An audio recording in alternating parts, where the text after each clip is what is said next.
Welcome sa Durs 2.0. Fresh at nagbabagang happenings bang hanap mo? Mga padabarkads man yan o mga trending topics? Pwes, sagutin natin yan. Kaya naman isubscribe nyo na ang ating channel para sa mga nagbabagang balita everyday. Welcome back again sa ating YouTube channel mga Kadabarkads. And for today's video, ang pag-uusapan natin ay tungkol sa mga importanteng ganap sa loob at sa labas ng Itbulaga. Pero bago po ang lahat, congratulations sa mga Dabarkads natin, lalo na po sa TV5. Ilan kasi sa mga programa ng TV5 ay ginawaran po ng anak TV Seal. Good news ito para sa mga Dabarkads natin. Ilan po sa mga TV5 show ay kinilala upang makatanggap ng anak TV Seal. Kabilang na dyan ang longest running ng time show na Itbulaga, Pajak Princess na pinagbibidahan po ni Miles Ocampo, The First Family ng Mulak Family, morning show na Good Morning Kapatid at teleserye ang Himala ni Ninyo. Nakatanggap din po ng anak TV Seal ang SpongeBob SquarePants at Coco Melon. Iba talaga ang mga show ng Kapatid Network no mga Dabarkads. Pwedeng-pwede sa mga kabataan. Congratulations sa Dabarkads and syempre sa TV5. Samantalang kahapon naman mga Kadabarkads, araw po ng Sabado, napasugod po si Tito Soto sa Eat Bulaga Studio. Kasabay ito ng birthday celebration ni Paulo Ballesteros. Nagbahagi nga si Maine Mendoza ng kanilang ganap kahapon dyan po sa studio po ng Eat Bulaga. Makikita dyan yung mga clones na kasali po sa concert na magaganap by December 3, kung di ako nagkakamali, directed by Direk I. Segera. Makikita nyo dyan si Tito Soto, si Ma'am Jenny Epp, si Boss Joey, Allen K, at ang iba pang mga Itbulaga hosts, mga singing queens natin, andyan din po.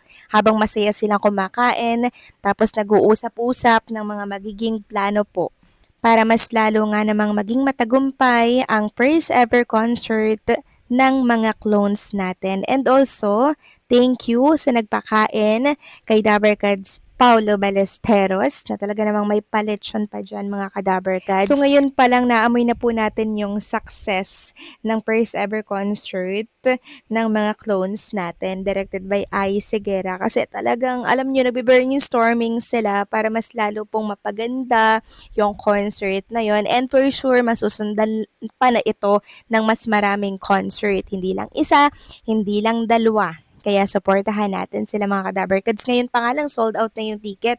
Parang ang pinopromote na lang nila ay yung VIP pass, syempre na matatagpuan sa YouTube channel ng Itbulaga. Kaya kung wala pa kayong VIP pass, nako, i-grab nyo na yan mga Kadabarkads bago pa mahuli ang lahat.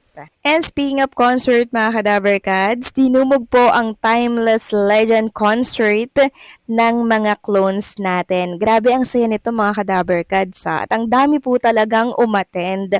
Plus may bonus pa, nakatanggap po ng mga regalo yung mga clones natin doon. Ang kukulit nila Jerome Evardome, mga Kadabarkads, and ni Ruel Carino. Akalain yun habang nagko-concert, si Jerome Evardome, si Pabarati nasa backstage po, nangungulit. Sabi, isa pa daw, no? Nakakaloka mga Kadabarkads. Sana masundan pa to.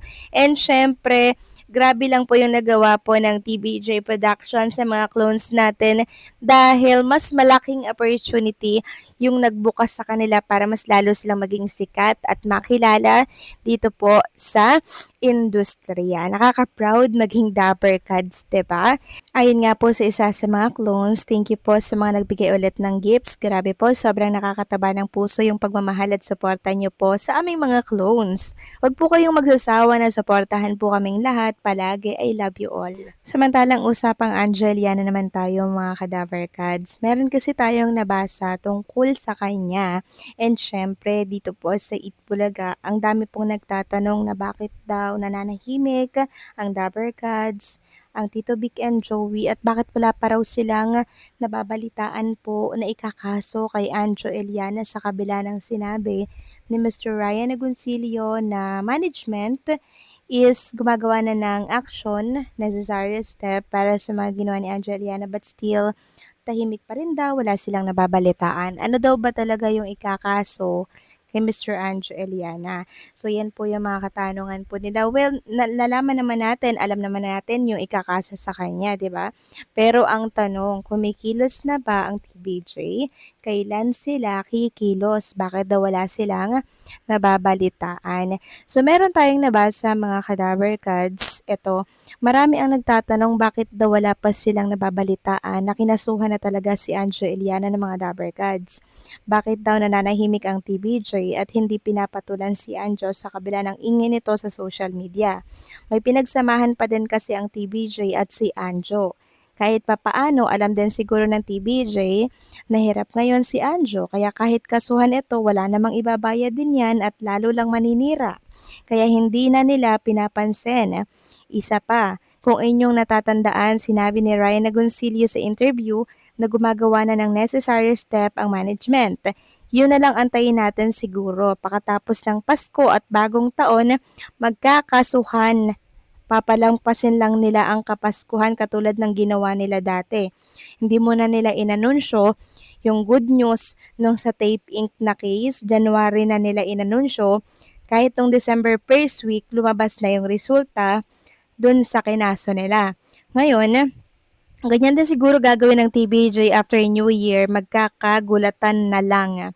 Good luck, Tikboy. So, ang daming tawag kay Anjo Eliana, may Tikboy, may Osla, at kung ano-ano pa mga Kadaver Cards. Well, deserve niya naman niyang tawag na yan kasi masyado siyang pabida, masyado siyang pabibo. Hindi naman ibig sabihin na marami niyang nalalaman sa TBJ or sa Itbulaga at sa mga Dabber Cards natin, po pwede niyang ilabas lahat yun. 'Di ba? Masyado siyang maingay. Yung maingay, mababaw lang yan. Doon tayo matakot sa tahimik kasi malalim po yan mag-isip. Katulad na lamang ng TBJ, sa kabila ng ingay niya, tahimik. Hindi niya alam yung ginagawang plano laban sa kanya. Kaya magkakagulatan na lang po talaga pagkatapos ng bagong taon.